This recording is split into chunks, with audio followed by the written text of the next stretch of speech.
Одна из моих пациенток написала мне, что ее муж собрался разводиться с ней из-за храпа. Конечно же, в течение недели я убрала ей храп при помощи гомеопатии и легких упражнений, но вопрос с разводом остался открытым, потому что разводиться с женщиной из-за храпа, как-то, знаете, попахивает абьюзом. Так вот, те самые гомеопатические препараты, которые помогут при храпе, я пришлю вам в подборке под кодовым словом «храп» в комментарии под этим видео. А те самые упражнения смотрите, учитесь и делайте, повторяйте за мной.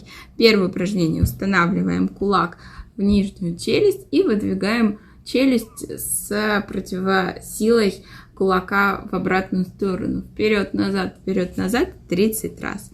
Далее разрабатываем наши жевательные мышцы, делаем мягкий массаж, а после этого открываем, спускаем нижнюю челюсть вниз и круговыми движениями 15 раз в одну сторону, 15 раз в другую сторону.